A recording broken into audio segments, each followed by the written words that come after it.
미라클 모닝의 청자 여러분, 안녕하십니까? 오늘은 왜 유다가 이스라엘 민족 지도자가 되었는가, 이런 제목을 갖고 말씀을 전하겠습니다. 부제로는 잘못을 인정하고 용서를 비는 것이 진정한 용기다, 이런 부제를 달았습니다.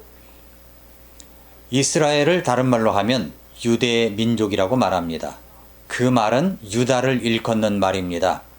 야곱의 넷째 아들로 태어난 유다가 어떻게 해서 이스라엘 전체 국가의 지도자로 될 수 있었을까요? 미국에는 유대인들을 위한 대학교인 예시바 대학교가 있습니다. 미국 도서관에서 토론하는, 공부하는 유대인 대학생들을 여러분 본 적이 있습니까? 한번 이 시간에 방송에 나왔던 내용인데 잠깐 보도록 하겠습니다. 미국 뉴욕에 있는 유대인 명문 종합대학인 예시바 대학교입니다.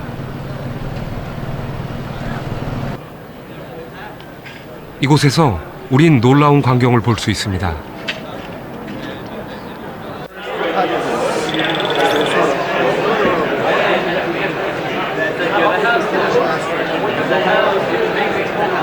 시끄러운 소리로 가득 찬 이 넓은 공간은 다름 아닌 도서관입니다.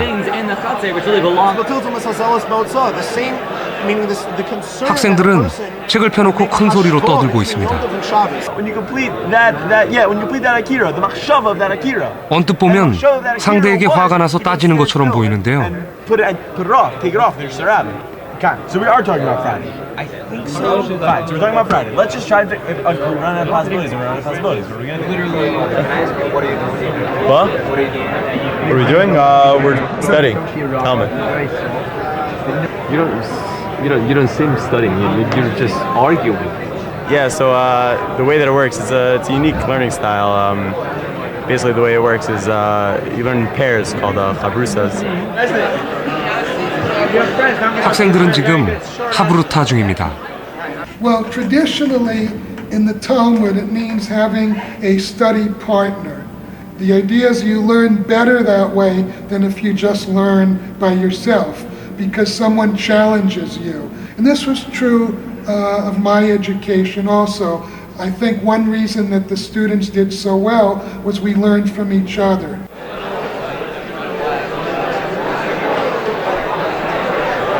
혼자 하는 공부보다 묻고 토론하는 공부를 중시하는 유대인들. 하브루타는 말하는 공부법입니다. I mean, it's true for everything. That speaking out an idea makes it clear for you. Also helps you remember what you're learning. Just teaching it over to someone else. For sure, it's radically different. There's a saying that goes, if you can't. Some of us, are, as a favorite is, if you can't say it, you don't know it. If you, a lot of times, you think you know something you think makes sense, then you say it out, it sounds ridiculous, or you say it and you're. 잘 보셨습니까? 이들은 그야말로 하브루타를 하고 있습니다. 무슨 이야기를 가지고 하브루타를 하고 있는 것입니까? 바로 탈무드입니다. 그 탈무드의 주제 중에 야곱의 사남인 유다에 관한 이야기가 있습니다. 그 유다가 어떻게 야곱의 넷째 아들로 태어났고 여러 가지 실수와 잘못에도 불구하고 이렇게 형제들 가운데 리더십을 가지고 형제들을 대표하는 사람이 될 수 있었는가? 유다의 가문에서 다윗 왕가가 나올 수 있었는지에 대해서 토론합니다. 하브루타를 합니다. 그뿐만 아니라 그가 어떻게 이스라엘 전체의 민족의 지도자가 민족의 지도자 지파가 되었는지에 대해서도 열띤 하브루타를 합니다. 탈무드에 보면 그런 내용이 나오는 것입니다. 우리는 여기서 유다를 보면서 배울 수 있는 교훈이 있습니다. 우리도 실수하고 잘못할 수 있습니다. 넘어질 수 있습니다. 그렇게 되면 인생 종치는 것일까요? 그럼에도 불구하고 우리가 하나님께 쓰임받을 수 있으려면 어떻게 해야 할까요? 그것을 유다를 통해서 배우고 싶습니다. 유다는 그 많은 실수와 범죄에도 불구하고 어떻게 이스라엘 전체를 다스리는 지도자로서 될 수가 있었을까요? 우리도 하브루타를 좀 해볼까요? 두 가지 이유가 있습니다. 이번 시간은 그 첫 번째, 내일은 두 번째를 보도록 하겠습니다.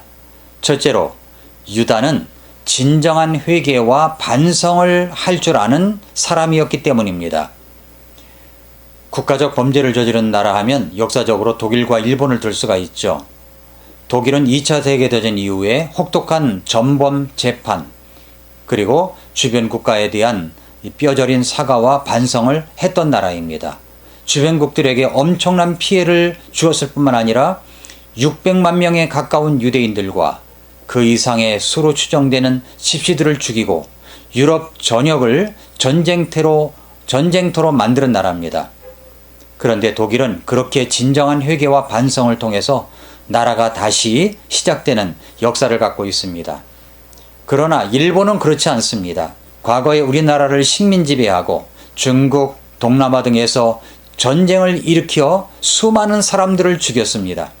중국 난징에서는 30만 명에 가까운 항복한 군인과 양민들도 학살했습니다.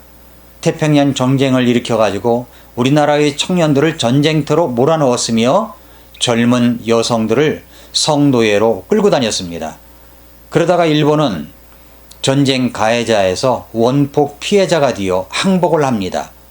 그러나 일본은 전범 처리나 과거사에 대한 사죄와 배상을 하지 않았습니다. 독일은 사죄를 했지만 일본은 여전히 제대로 된 사죄를 하지 않았습니다. 오히려 침략의 역사를 미화시키고 그렇게 침략자들이 묻힌 야스쿠니 신사에 경쟁적으로 참배를 하고 있습니다. 유대인의 탈무드에서는 이러한 행위를 비겁한 행위라고 말합니다. 그렇지만 진정으로 자신의 잘못을 인정하고 회개하는 것을 대단한 용기로 봅니다. 그렇게 대단한 용기를 가진 사람이 바로 유다라고 하는 것입니다. 어떻게 야곱의 사남으로 태어났는데 그가 민족의 지도자 지파가 될 수가 있었을까요? 유다의 과거 행적을 살펴볼까요?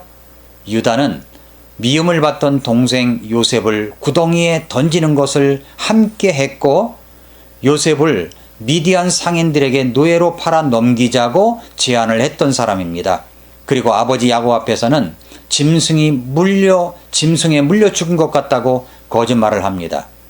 야곱의 아들들은 아버지가 어느 정도 슬퍼하다가 말겠지라고 생각했는데 아버지 야곱은 거의 희망을 잃어버린 모습 때문에 당황합니다. 유다도 크게 당황했습니다. 충격을 받았습니다. 그 이후에 유다는 그 모든 책임을 지고 아버지와 형제들을 떠나 가나안으로 가서 그곳에 여인과 결혼을 해서 엘과 오난과 셀라를 낳습니다. 세월이 20년 이상 흘렀습니다. 야곱이 살고 있는 그 지방에 흉년이 찾아왔습니다. 그 주변 나라마다 흉년으로 난리였습니다. 마침 이집트에는 양식이 풍성하다는 이야기를 듣고 양식을 구하러 이집트로 갑니다. 그런데 뜻밖의 이집트의 총리는 요셉이었습니다. 요셉은 자기 형제들을 알아보고 그들이 변했는지 안 변했는지 몇 가지 테스트를 합니다. 정탐꾼으로 이집트로 들어왔다고 몰아세우고 그 중에 시므온을 볼모로 붙잡고 정탐꾼이 아니라면 너희 막내 동생 베냐민을 데려오라고 합니다. 요셉은 시므온을 누명을 씌워 잡혀 있게 하고 그 반응을 형제들이 어떻게 반응하는지 알고 싶었습니다. 그들은 아버지가 있는 곳으로 이제 돌아갔습니다. 시므온만 잡혀 있는 상황입니다. 이제 그 아들들은 이집트에서 돌아와서 아버지에게 자초지종을 이야기합니다. 그러자 아버지 야곱은 요셉도 없어졌고 시므온도 없어졌는데 베냐민마저 빼앗아 가려고 하니 너희들이 나를 대적하는구나 라고 애통해합니다. 그래서 베냐민을 보내지 않습니다. 그 땅의 기근은 더 심해져 가고 다시 양식을 구하지 아니할 수가 없었습니다. 그래서 유다가 아버지 앞에 나서서 이렇게 말합니다. 창세기 43장 8절부터 9절 내용이 이런 내용입니다. 아버지, 베냐민을 보내야 우리 모든 가족들이 굶어 죽지 아니할 수 있습니다. 아버지가 베냐민을 진즉 보냈더라면 2번은 갔다 왔을 것입니다. 아버지, 유다가 베냐민을 위해서 보증인이 되겠습니다. 그러니까 보내주십시오. 보증인이 되겠다는 말은 자신의 목숨을 걸고 지키겠다는 말입니다. 이렇게 해서 야곱은 다시 양식을 구하러 베냐민을 보냈고 베냐민을 데리고 이제 형제들이 이집트에 도착합니다. 요셉은 자기 동생 베냐민을 알아봅니다. 그런데 여기서 요셉이 또다시 형제들의 변화가 어느 정도인가를 알기 위해 또 테스트를 합니다. 그들이 돌아갈 무렵에 양식을 가득히 주고 요셉은 은잔을 몰래 베냐민의 자루에 넣습니다. 그들이 떠났을 때 뒤를 따라가 추적하여서 그들에게 총리의 물건을 훔쳐갔다고 소리치면서 각 자루를 조사합니다. 그러자 베냐민의 자루에서 그 은잔이 나옵니다. 형제들은 모두 기겁을 합니다. 그리고 다시 요셉 앞으로 달려갑니다. 베냐민을 버리고 도망가지 않았습니다. 그리고 유다는 요셉 앞에서 베냐민을 위해 중보를 합니다. 그 말씀이 창세기 44장 18절부터 24절의 내용입니다. 긴 내용이죠. 성경은 유다의 이 긴 내용을 기록한 이유가 있습니다. 말하기를 우리 아버지가 있는데 노인입니다. 노년에 이 아들을 낳았습니다. 그의 형은 죽고 그의 어머니에게 난 자로는 이제 그만 남았습니다. 그의 아버지가 이 아들을 무척 사랑합니다. 이 아이는 아버지와 함께 아버지가 절대 떠나보낼 수도 없는 아이입니다. 그런데도 보냈습니다. 만약에 이 아이에게 무슨 병고가 생긴다면 아버지는 돌아가시고 말 것입니다. 아버지의 생명이 이 아이의 생명과 연결되어 있습니다. 그러면서 유다는 창세기 44장 32절부터 33절에 결정적인 이야기를 합니다.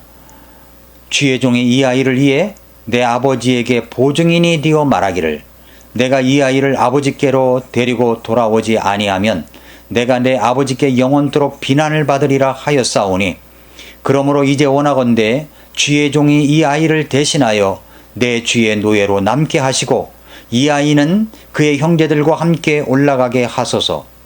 이 아이가 나와 함께 하지 아니할진대 내가 어떻게 내 아버지에게로 올라갈 수 있으리이까? 내 아버지에게 임할 재앙을 혹시 내가 볼까 염려하나이다 하였더라 라고 했습니다. 유다는 요셉을 종으로 팔아버리자고 했던 사람입니다. 그런 유다가 달라졌습니다. 그는 진심으로 회개하고 변화가 된 것입니다. 사랑하는 애청자 여러분, 성도 여러분, 여기에 놀라운 하나님의 신비와 은혜가 있는 것입니다. 하나님은 진실로 회개하고 돌이키면, 그래서 변화되면 하나님은 그 사람을 쓰십니다. 이것이 정말로 큰 은혜입니다. 그래서 유다 지파가 이스라엘 민족의 대표 지파가 되었고 유대인이라는 말이 나왔고 유다 왕국, 남왕국이 나올 수 있었던 것입니다. 하나님께서 저와 여러분을 향한 은혜도 똑같습니다. 진실로 잘못을 뉘우치고 회개하면 하나님께서 우리도 유다에게 베푸신 은혜처럼 그 은혜를 주십니다. 다음 시간에 두 번째 이유를 말씀드리도록 하겠습니다. 오늘도 미라클 모닝입니다.